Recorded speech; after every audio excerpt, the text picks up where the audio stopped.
को 8 तारीख से पहले 2-3 बार फोन पे, एक बार मेरे जिला उपाध्यक्ष को धमकाया गया, दूसरी बार मेरे तक खबर आई। मिथिलेश जी का तो इसमें बाद में मैटर आया, नाम तो इस चीज का था नहीं लप्पू जप्पू का। और हम लोग मीनाओं में से बहुत लोगों से प्यार से बात भी हो रही थी। 2-3 बार कुछ बुजुर्गों को मैंने बताया तो वो बुजुर्ग मेरे घर भी आए और उसके बाद उन्होंने कहा ऐसा कुछ नहीं होगा। उसके बाद जब हमला हुआ, पहले इसके चाचा आए बीरबल सचिन के, वो मेरे घर हस्बैंड को धमकाया तो उन्होंने मना कर दिया पंचायत में धमकाने पर जाने से। तो 20 लड़के मेरे घर भेजे गए, हूटिंग हुई, कंप्लेंट आई, पुलिस आई और 2 लड़कों को मौके से पकड़ा गया। उसके बाद उन्हें पूछा गया तो उन्होंने कहा कि सब भगा दिए। मैं अपने आप देख लूंगी, वकील देखेंगे यार। तू भेज नोटिस, ठीक है इतना कि मुंह पे घुमा फिरा कर तो बात तुम्हारी पढ़ी लिखी इतनी। हाँ, ताली बजा और मैं भी बजा रही हूँ बेटा, शाबाश। मतलब आप कह रही माफी नहीं मांगेंगे? अरे मैं माफी काई कीमत पे भी ना मांगूंगी। गुस्सा मत करें, आराम से आराम से। जो तुम कर रहे हो ना वाह मैं देख लूंगी। परसों शुक्र मना वो दूर है थोड़े ना, तो तुझे भी पता पड़ जाती कि हिंदुस्तानी नारी कैसी हो। हिंदुस्तानी समाज में पता पड़ जाती और हिंदुस्तानी ही रहूंगी सर। और दूसरी बात, मैं इनसे कोई लड़ाई नहीं करना चाहती। जब ये मुझे गाली देने के लिए आ सकती थी तो आए मुझे मार के भी चली जाए, कोई एतराज नहीं, कोई दिक्कत नहीं। अगर ये भगवान है, किसी की जिंदगी ले सकती है तो मार दे, कोई बात नहीं। दूर नहीं हूँ गाँव का, तेरे दूर है इनका गाँव, वरना बता देती। आ जाओ मैडम, आपके लिए दरवाजा खुला हुआ है, जो आगे मार दोगी, गाली दोगी, वेलकम नहीं है। अपने लिए उन लड़कों के लिए बात हो रहा है, हर चीज अपने ऊपर मत लेके जाया करो। और इसका ये कोई अर्थ नहीं है कि कोई कुछ भी कहे। वो मिथिलेश भाटी ने कह दिया, ठीक है, कोई कुछ भी कहे।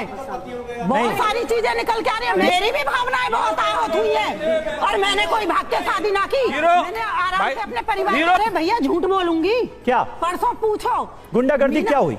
गुंडागर्दी, एक बात बताइए, अकेली लेडीज परसों पुलिस नहीं थी गोल चक्कर पे और तुम 3-3 बार आके स्कूटी हमारी टक्कर, 2 लड़के थे, ठीक है। मैंने कहा था गीता भाटी को मेरे बारे में सुनना ही नहीं चाहते, इसका मतलब जवाब नहीं सुनना चाहते आप। सीमा बोलिए जी, जवाब दीजिए सीमा जी।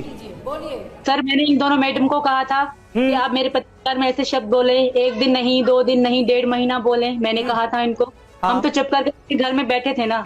हमने कभी कहा था तो इन्होंने ये चुप बंद क्यों नहीं कर रही थी? इतना मजा आ रहा था, इनको शौक लगा, इनको कोई काम नहीं था। और मेरे पति के बारे में गलत बोलना और मेरे बारे में गलत बोलने के अलावा इनको बड़ी चिंता हो गई मेरी। जबकि मेरी ATS, यूपी पुलिस, यहाँ के पूरे इदारे मेरी जांच कर रहे हैं, मेरे पे नजर रखे हो। ये गलत बोल रही है मैडम, आप ये सबूत के साथ जो बोलेंगी हम उस बात। हाँ, हमारे परिवार में कोई बदतमीजी करता है उसके जिम्मेदार हम है, बाकी की हम जिम्मेदार नहीं है। ये सब ये चाल चल रही है उल्टी सीधी।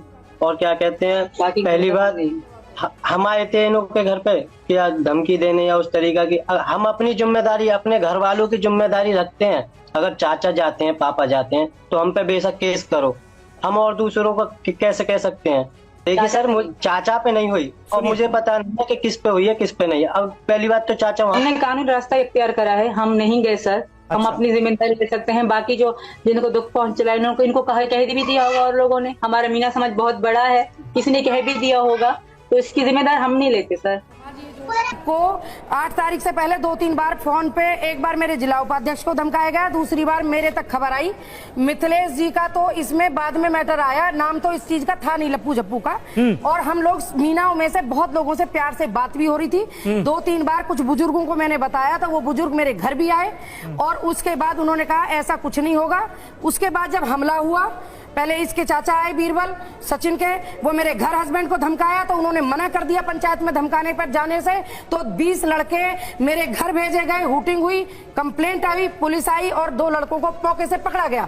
उसके बाद उन्हें पूछा गया तो उन्होंने कहा कि सब भगा दिए। चलिए, फिर भी